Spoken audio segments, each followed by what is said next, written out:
Psaume 105. Louez l'Éternel, invoquez son nom. Faites connaître parmi les peuples ses hauts faits. Chantez, chantez en son honneur, parlez de toutes ses merveilles. Glorifiez-vous de son saint nom, que le cœur de ceux qui cherchent l'Éternel se réjouisse. Ayez recours à l'Éternel et à son appui.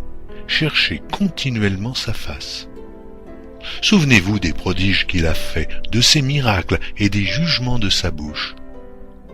Postérité d'Abraham, son serviteur, enfant de Jacob, ses élus, l'Éternel est notre Dieu, ses jugements s'exercent sur toute la terre. Il se rappelle à toujours son alliance, ses promesses pour 1000 générations. L'alliance qu'il a traitée avec Abraham et le serment qu'il a fait à Isaac, il l'a érigé pour Jacob en loi, pour Israël en alliance éternelle, disant « Je te donnerai le pays de Canaan comme héritage qui vous est échu. » Ils étaient alors peu nombreux, très peu nombreux et étrangers dans le pays, et ils allaient d'une nation à l'autre et d'un royaume vers un autre peuple. Mais il ne permit à personne de les opprimer, et il châtia des rois à cause d'eux. Ne touchez pas à mes oins, et ne faites pas de mal à mes prophètes. Il appela sur le pays la famine, il coupa tout moyen de subsistance. Il envoya devant eux un homme.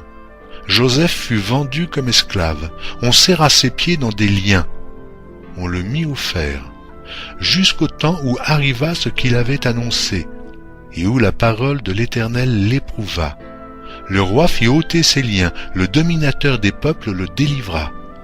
Il l'établit seigneur sur sa maison et gouverneur de tous ses biens, afin qu'il pût à son gré enchaîner ses princes, et qu'il enseigna la sagesse à ses anciens. Alors Israël vint en Égypte, et Jacob séjourna dans le pays de Cham. Il rendit son peuple très fécond et plus puissant que ses adversaires. Il changea leur cœur au point qu'ils haïrent son peuple et qu'ils traitèrent ses serviteurs avec perfidie. Il envoya Moïse, son serviteur, et Aaron, qu'il avait choisi.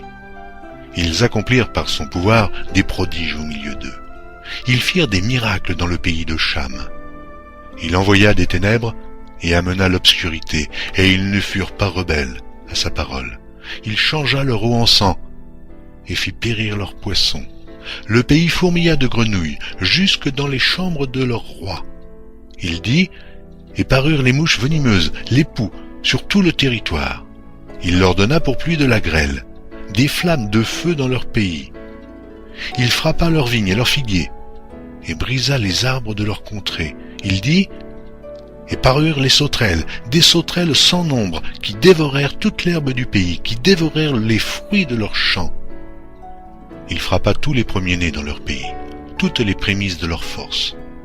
Il fit sortir son peuple avec de l'argent et de l'or, et nul ne chancela parmi ses tribus. Les Égyptiens se réjouirent de leur départ, car la terreur qu'ils avaient d'eux les saisissait. Il étendit la nuée pour les couvrir, et le feu pour éclairer la nuit. À leur demande, il fit venir des cailles, et il les rassasia du pain du ciel. Il ouvrit le rocher, et des eaux coulèrent. Elles se répandirent comme un fleuve dans les lieux arides. Car il se souvint de sa parole sainte et d'Abraham, son serviteur.